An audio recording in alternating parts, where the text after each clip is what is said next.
This is a quick video on using the database Scopus and on finding a literature review that you can use as a way of starting your research. We're also going to look at a couple of quick features of Scopus. This video will remain short. I know a lot of you have had some experience with databases, and I'm not going to get into all of the details in this video, but I do want to quickly guide people on how to get to Scopus and to point out some of the useful features about it.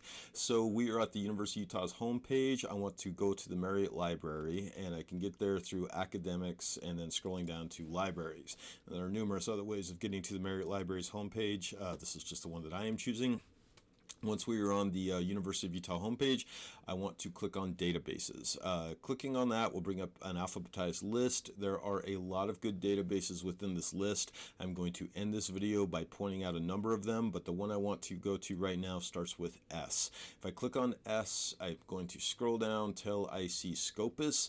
I like Scopus. It has a really comprehensive sort of catalog of articles, and it also has some tools that some of the other databases do not have. I have also heard from several people that are working in the medical industry that it is one of the most prominent ones for people that are in med school. So for all those reasons, I tend to focus on Scopus as a first database that I'll go to, but it is certainly not the only one. There's a lot of other good ones too, and again, I will list them at the end of this video. Now, if I click on Scopus, it's going to bring up the interface. Now, if I'm on a home computer at this point, I need to log in with my credentials, with my university password. If you are on campus, it should just go straight to this. It is also worth noting that in order to use this database, you do need to log onto it through the University of Utah. You can't just Google Scopus and go to it. You've got to go through the U in order to have access to it. So databases work with a system of Boolean operators. A lot of you, no doubt, have heard of these and are familiar with them. The words and, or, and not are used to connect certain keywords and to limit the range of the search. So if I just type in, for instance, artificial intelligence, I'll hit enter on that, or I can click the research, and let's just see how many I got. 331,000 articles. Clearly too many to read through, so I'm going to back up and I'm going to try a slightly different search: artificial intelligence and medical diagnosis. And let's see how many I get on that. So if I click on search, now instead of 300,000, I am down to 5,000. And there are various other ways I could try to play around with my search to get it more narrow. I also want to quickly point out the wildcard feature. This is something that I have had a lot of students that do not know about. If I say artificial intelligence and medicine, and then right here, I'm going to put in an asterisk. That will search for the term medicine and medical both. So it is going to like broaden out the search more than it would otherwise. If I search for that, I should get considerably more than 5,000. Here I'm getting 18,000 documents.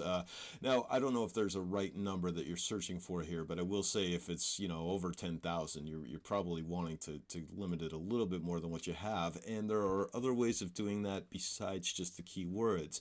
There is this button right here, and I want to quickly examine a couple of options on that. It is worth noting that you can put in a certain date range. Let's say we're going to go back to, I don't know, maybe 2011 to present.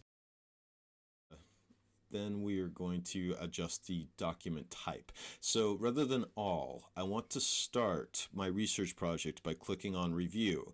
Now eventually you are obviously going to want to find articles for this research project, but I often encourage students to start by finding a literature review on the topic for a couple of reasons. One is that it allows them to sort of update that literature review. They can find something that's a few years old and they can think, okay, now my goal is to update that with the newest research, you know, to report kind of the information that that review had, but also to give it an update. It also allows you to find a potential goldmine of other articles. If you can find one good literature review, it is a nice way of mapping out what things have been published since that review was initially published. So I'm going to click on review, and I'm going to search with those limitations in place, and let's see what I get. All right, 738 documents. To my mind, that is a small enough number that you should be sort of scrolling through and seeing what you have. But let's talk about how these are organized. These are going to be sorted with the newest ones first. And as you scroll down the list, you can see under this little cited by button, most of these are going to say 0 or 1. There's one that's got a 4. That's slightly unusual for articles that are that new. What I would encourage you to do is to change this to cited by highest. This is a sort feature that allows you to find out what articles have made the greatest impact and thus to sort of guide you towards more potentially useful articles. Now, I'm not necessarily saying the first one that pops up under cited by is the best one. There might be some that are not necessarily relevant or that might not be the best review for you, but you should be trying to find stuff that has been cited. If it's going to be included in a literature review, the goal is to have it be something that has made some sort of impact. So, let me scroll down the list, just sort of reading titles and seeing what might be the most potentially useful one. This one right here seems really interesting to me. So, applications of deep learning in biomedicine. It has been out only for a couple of years, and it has already garnered 154 citations. That is a good sign. That means that article obviously had an impact, and that might be a worthwhile one to look into. If I do want to look into it, next step would be to read the abstract of it. The abstract will, as we know, talk about what the article actually says, and it can give you an idea of whether it is useful or not. Let's say that I do decide that this particular review is useful for me. So I can click on this little find it button, and generally this works well. There are occasionally some hiccups, but most of the time this will take you to the article. Sometimes you have to jump through a hoop or two in order to get there. Looks like the first hoop is coming up right here. It says full text available. Let's try to get it. And so this is the article that we were searching for, and I can click on American Chemical Society journals, and that will bring up the actual article. I can read it in either HTML format, or I can download a PDF. If we click on the PDF, there is the article, and I can read through it and decide whether or not it's useful.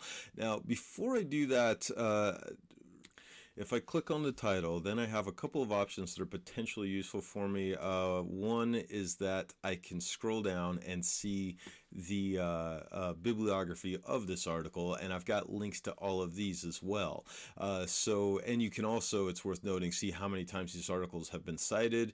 Here's one called Deep Learning, published in 2015, cited 1,200 times already. That is an incredibly prominent article. It comes from Nature, one of the biggest players in the scientific publishing world, and that could potentially be a useful article for me. So I could click on Find It, and that will come up in another tab. Now, this is going to be a technique called searching backward, meaning I have my review that I found that I'm interested in, applications of deep learning in biomedicine, and I can go through and see what this article has cited as part of its bibliography. That's called searching backward, and it's a useful technique. It is also worth noting that you can do something called searching forward.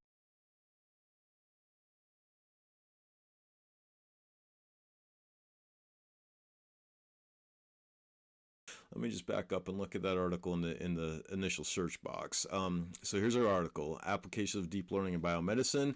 And over here, I've got this little column cited by, and I can go down here to our article and see the 154 articles that have cited it since it initially came out. So these articles I'm going to click on, and then I can also arrange them in terms of whatever the most cited is. So newest is the default. That's how Scopus is going to put it when you first access these. But if I go to cited by highest, it's going to reorder them in such a way that it will bring up the articles that have garnered the most citations, and some of these might be really useful as well. And again, you don't necessarily need to go for the biggest possible citation count as the main factor in an article. There might be something that has like 20 citations that is fine, but if an article has been out for a couple of years articles and it has 0 citations or 1 citation, that is usually a sign that it probably didn't make that much of an impact and it probably should not be included in a literature review. So as you are finding articles, I want you to be highly conscious of this column and what it can lead you to. Let's say this happens to be a useful article. I can read the abstract of it. I can figure out whether or not that is useful for me. And I can look at what articles have cited it since it came out. Now, to be clear, you should not just look for reviews for this project. I would say 1 or 2 literature reviews is appropriate. I have occasionally had students misunderstand this and think that the literature review should be written solely through other literature reviews. That is not what I'm saying. But I am saying that it is useful to start with a literature review. It's a useful way of getting some of the initial content for the topic.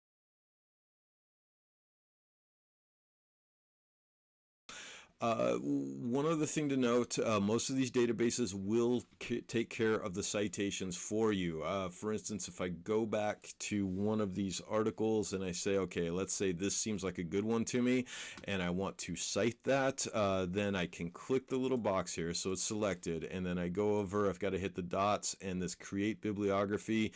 You have to run through a step or 2 on this in order to get there, but it will create a bibliography for you, so you do not need to go through and do it. Here's Council of Biology editors. Unfortunately, they do not have IEEE on this.